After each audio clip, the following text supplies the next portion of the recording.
Él era un millonario que creía poder comprar el mundo entero con su fortuna. Ella, una humilde anciana que solo vendía flores en la calle. El día que él la humilló, arrojándole dinero a los pies, no tenía idea de que el destino estaba a punto de arrebatarle todo su imperio y que la única alma en el universo capaz de salvarlo era precisamente la de esa mujer, la misma alma que, en otra vida, lo había acunado en sus brazos como su propia madre. Ricardo Alarcón no caminaba por el mundo, se desplazaba sobre él. Cada paso que daba con sus zapatos de cuero italiano, cuyo precio alimentaría a una familia por meses, era un recordatorio para los demás de su insignificancia. Su andar era una declaración de poder. Su universo era el de los rascacielos de cristal y acero, un horizonte afilado donde el sol no calentaba, solo brillaba para reflejar su éxito. Ricardo era el rey de ese universo frío, y su corazón, con el tiempo, se había mimetizado por completo con el paisaje.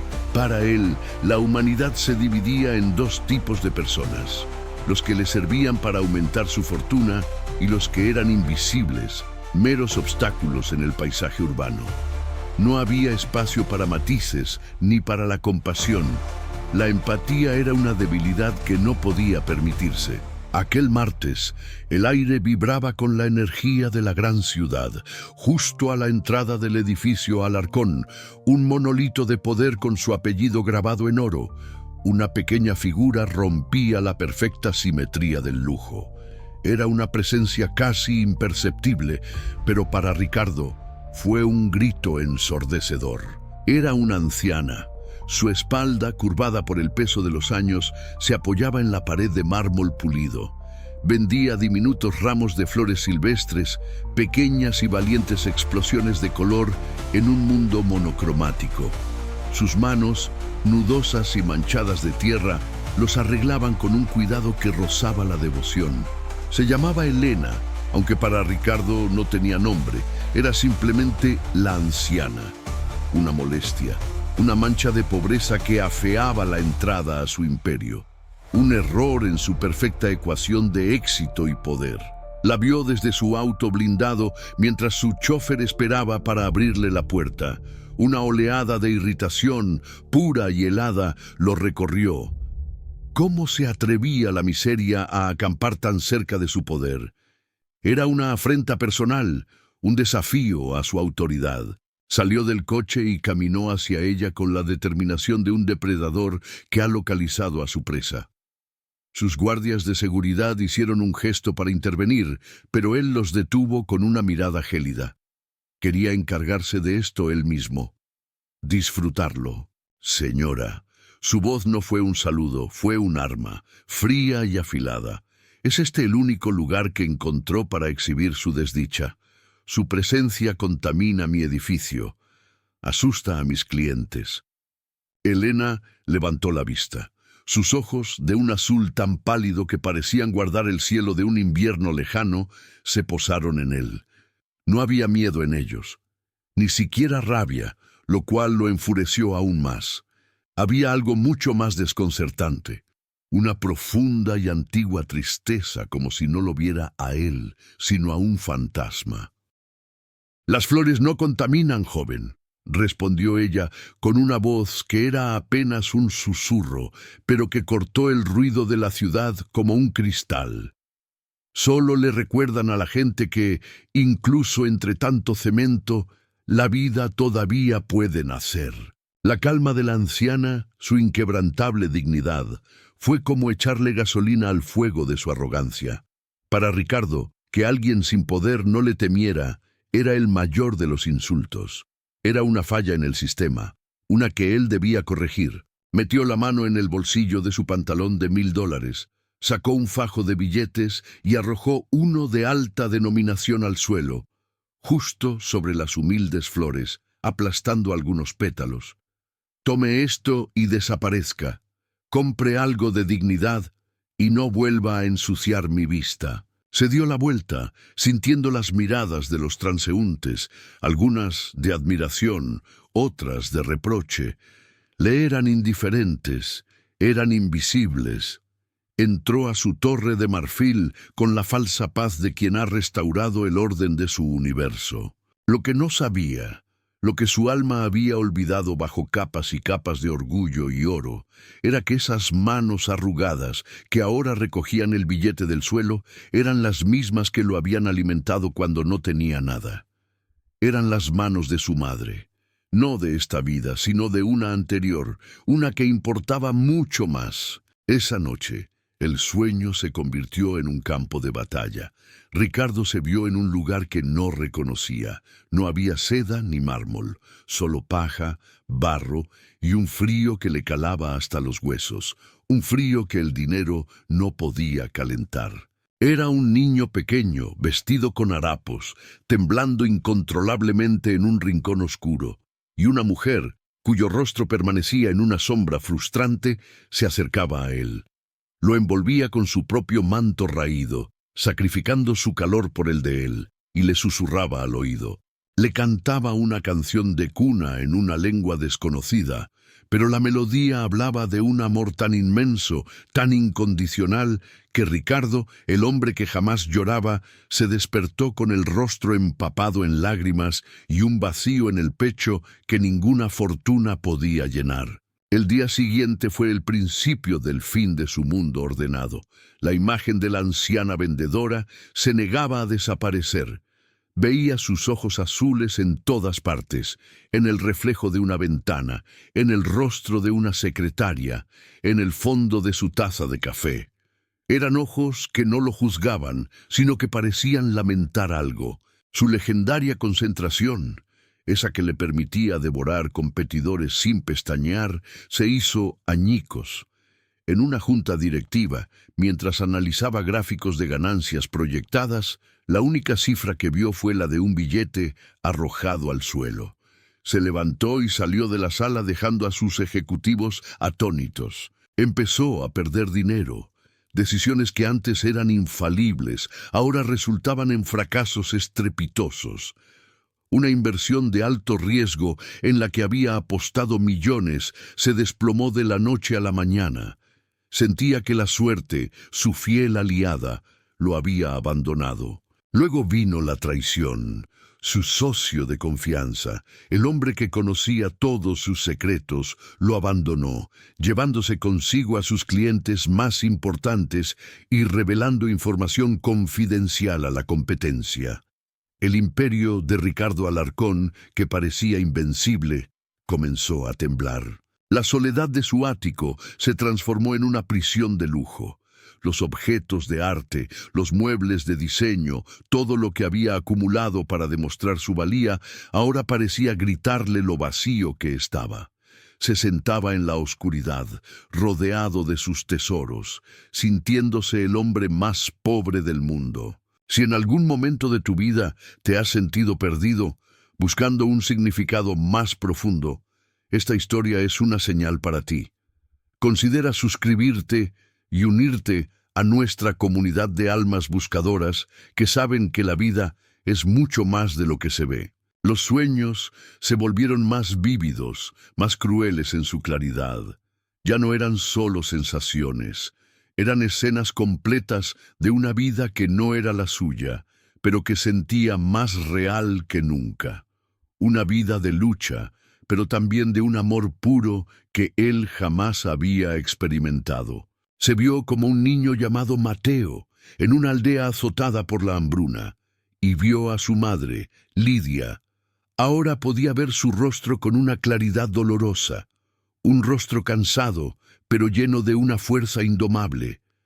Tenía los mismos ojos azules de Elena, la misma sonrisa triste. Vio a Lidia trabajando de sol a sol en los campos de otro por una mísera porción de grano. Vio cómo ella partía el pan en dos.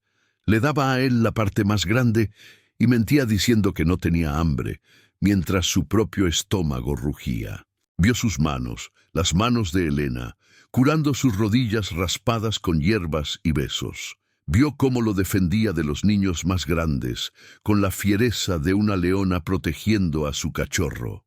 Vio un amor que no pedía nada a cambio. La conexión era ineludible, aterradora. Su mente lógica, el motor de su éxito, luchaba contra una verdad que su alma estaba gritando. Intentó buscar ayuda. Fue a los mejores médicos, que le recetaron pastillas para dormir. Fue a psicólogos, que le hablaron de estrés y alucinaciones por agotamiento. Pero ninguna pastilla podía silenciar el susurro de su alma. Desesperado, hizo algo que no había hecho en 20 años. Fue al ala oeste de su mansión, al único lugar que había pertenecido a su padre, un hombre que él consideraba un soñador inútil y cuya biblioteca había ordenado sellar como si contuviera una plaga. Rompió el sello con sus propias manos y entró. El olor a papel viejo y a verdades olvidadas lo golpeó. Miles de libros sobre historia, filosofía, espiritualidad. Basura, según el viejo Ricardo.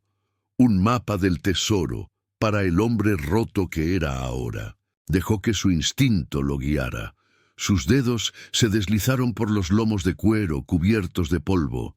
Pasó por libros de economía, de estrategia, de poder.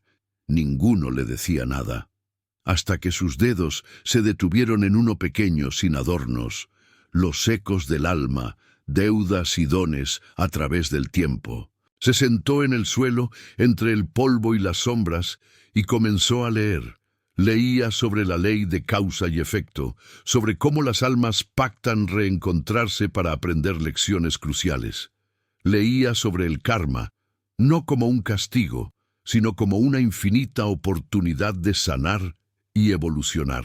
Cada palabra era un ladrillo menos en el muro de su arrogancia. Y entonces vio una nota al margen, escrita con la caligrafía elegante de su padre, junto a un pasaje que hablaba de los juramentos del alma. La nota decía: el alma nunca olvida dos cosas, una herida profunda y un amor verdadero. La vida nos hará encontrar a las mismas almas una y otra vez, hasta que aprendamos a convertir la herida en perdón y el amor en nuestra única guía. Fue entonces cuando el último velo se rasgó. Un recuerdo tan potente que lo dejó sin aire explotó en su mente. No era un sueño, era un recuerdo vívido, más real que el libro que sostenía en sus manos. Se vio a sí mismo como Mateo, un adolescente fuerte, al lado del lecho de muerte de Lidia. Ella estaba débil, consumida por la enfermedad y el hambre, pero sus ojos azules aún brillaban con amor por él.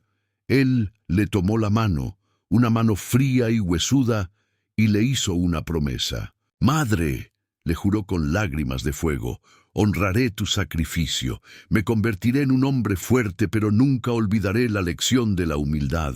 Nunca despreciaré al débil ni al necesitado. Ayudaré a otros como tú me ayudaste a mí, te lo juro por mi alma». Y en ese instante, en el silencio polvoriento de la biblioteca, Ricardo Alarcón se vio a sí mismo. El hombre que había pisoteado esa promesa. El hombre que había despreciado a la misma alma a la que le había jurado devoción eterna, por el simple hecho de llevar ropas humildes. Un grito de dolor, un sonido animal y primigenio, escapó de su garganta, se derrumbó sobre los libros y lloró. Lloró por el niño que había sido, por la madre que había perdido 2 veces y por el monstruo vacío y solitario en el que se había convertido. Al amanecer un nuevo hombre se levantó, no el magnate, sino el hijo pródigo. No se puso un traje, sino las ropas más sencillas que encontró, y salió a la calle con una única misión: encontrarla, pedir perdón. Buscó durante 3 días y 3 noches. Cada hora que pasaba era una tortura. El miedo a que fuera demasiado tarde, a que el destino le hubiera quitado su última oportunidad, lo consumía.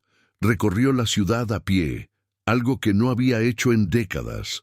Vio por primera vez la ciudad real, la de la gente que luchaba. Preguntó en cada esquina, en cada parque, en cada albergue. Mostraba una foto que había tomado con su celular de una cámara de seguridad el día del incidente. Muchos lo ignoraban, otros se burlaban del hombre rico buscando a una pobre anciana. Pero él persistió. movido por una urgencia que venía de lo más profundo de su ser. Finalmente, al cuarto día, una joven vendedora de periódicos la reconoció. Le dijo que a veces, una anciana que encajaba con la descripción iba a una pequeña plaza olvidada por la ciudad, detrás de una vieja iglesia. Ricardo corrió. Corrió como no lo hacía desde que era un niño. Su corazón latía con una mezcla de pánico y esperanza. Y allí estaba ella, sentada en el banco de esa pequeña plaza, repartiendo las pocas flores que le quedaban entre los niños que jugaban allí. No les pedía dinero, solo les regalaba una sonrisa y una flor. Ricardo se detuvo, observándola desde lejos. Vio en ella la personificación de todo lo que él había perdido: la generosidad, la alegría simple, el amor desinteresado. Era la imagen viva de su juramento olvidado. Se acercó despacio, como un peregrino acercándose a un lugar sagrado. Sus rodillas temblaban. Cuando Elena lo vio, no hubo sorpresa en su rostro, solo una aceptación serena, una profunda paz, como si supiera que él vendría. Él no pudo hablar. Las palabras eran inútiles. Simplemente se arrodilló ante ella en el suelo de baldosas gastadas de la plaza, sin importarle quién lo viera. Tomó sus manos arrugadas, las mismas manos de sus sueños, y las besó. Y con la voz rota por un sollozo que venía de lo más profundo de los siglos, dijo: «Perdóname, madre». Elena lo miró, y por primera vez le sonrió. Una sonrisa que iluminó su rostro y el alma de Ricardo. Acarició su cabello con una ternura que derritió las últimas barreras de hielo en su corazón, y le dijo: «El alma siempre encuentra el camino a casa, hijo. Bienvenido de vuelta». A partir de ese día, Ricardo Alarcón dedicó su vida y su fortuna a honrar su antigua promesa. No vendió su empresa, la transformó. Creó la Fundación Lidia en honor a su madre, para ayudar a los ancianos abandonados, creando hogares dignos y programas de acompañamiento. Construyó escuelas en barrios pobres y financió proyectos que sembraban vida y esperanza donde solo había cemento y desesperación. Se convirtió en un hombre fuerte, como le había prometido, pero su fuerza ya no residía en su dinero, sino en su compasión. Cuidó de Elena hasta su último suspiro, no en una mansión, sino en una casa sencilla, con un gran jardín lleno de flores silvestres. Cada día a su lado fue una lección, y descubrió que la verdadera riqueza no se mide en cifras, sino en la cantidad de amor que eres capaz de dar y recibir. Esta historia nos recuerda que cada encuentro, por fugaz que sea, puede ser una cita con nuestro propio destino, que en los ojos de un extraño podemos encontrar el reflejo de nuestro pasado y la clave de nuestra redención. Y que nunca es tarde para recordar quiénes somos y a qué hemos venido a este mundo. Si esta historia ha sembrado una semilla de reflexión en tu corazón, compártela. Ayúdanos a esparcir mensajes que sanan el alma. Suscríbete y activa las notificaciones, porque tu viaje de inspiración continúa con nosotros.